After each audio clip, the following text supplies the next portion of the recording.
সকলের মধ্যে একটা আশঙ্কা বা স্বাভাবিকভাবেই লোকে আমরা কি করি কম্পেয়ার করতে শুরু করি, ইয়াস বেশি শক্তিশালী কি আমফান বেশি শক্তিশালী বা আয়লা কি শক্তিশালী।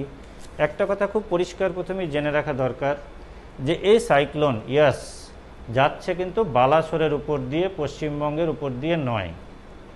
ফলে কোনোভাবেই পশ্চিমবঙ্গের আমফানের যে ইম্প্যাক্ট তার সাথে এটার কম্পেয়ার করা ঠিক হবে না। পশ্চিমবঙ্গের ক্ষেত্রে আমফান গিয়েছিল একদম সাগর আইল্যান্ডের পর থেকে কলকাতা হিট করে নর্থ চব্বিশ পরগনা দিয়ে বাংলাদেশে।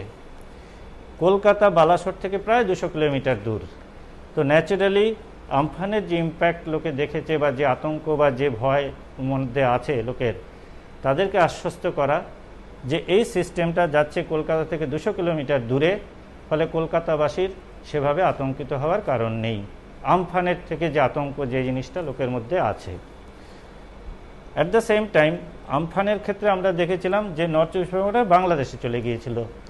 এক্ষেত্রে কিন্তু আমরা দেখছি নর্থ ওয়েস্টার্লি মুভমেন্ট হয়ে আমাদেরই দেশের ঝাড়খণ্ডের উপর এসে পড়ছে। ন্যাচারালি ঝাড়খণ্ডে ভালো বৃষ্টি হওয়ার সম্ভাবনা থাকছে। কলকাতার ক্ষেত্রে আমরা যেটা বলেছি আজকে হালকা থেকে মাঝারি বৃষ্টি, 1-2 জায়গায় ভারী বৃষ্টি, 25 তারিখ একটু বৃষ্টি বাড়বে, 26 তারিখ গিয়ে আরেকটু বৃষ্টি বাড়বে, 27 তারিখ থেকে কমবে। উইন্ড স্পিডের ক্ষেত্রে नाज़रीन आदाब, एकरा उर्दू न्यूज़ में आपका खैर मकदम है। मैं हूं हैदर अली। महकमा मौसमियात ने कहा यास तूफ़ान बंगली बंगाल के मशरकी मेदिनीपुर और उड़ीसा में मचा सकती है ज़बरदस्त तबाही।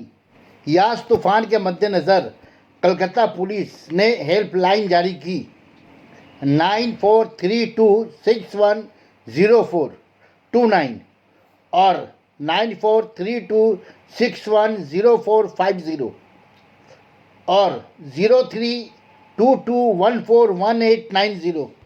यास तूफ़ान के मद्देनज़र हादसात से बचने के लिए फ्लाई ओवर रहेंगे बंद।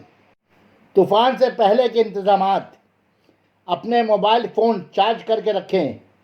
टीवी, रेडियो और अखबारात में मौसम की ताज़ा सूरत हाल का खबर पर निगाहें रखें। अपनी दस्तावेज़ात कीमती एशिया वाटर प्रूफ पैकेट में रखें। खुराक, दवाओं, पानी और कपड़े का हंगामी पैकेट तैयार करें। मवेशियों और जानवरों की सलामती के लिए उन्हें खोल दें। माहीगीरों के चाहिए कि वो अपना कश्ती महफूज जगहों पर रखें। तूफ़ान के दौरान और उसके बाद घरों में क्या करें? बिजली के मेन स्विच और गैस सप्लाई बंद कर दें। घर के सभी दरवाजे और खिड़कियां बंद रखें। कच्चे या शख्ता हाल पुख्ता मकानों में कायम ना करें। मुकामी इंतज़ामिया से उसकी मालूमात हासिल करें। घर के बाहर मखदूश इमारतों में ना जाएं। बिजली के टूटे खंभों, तारों से बचकर रहें।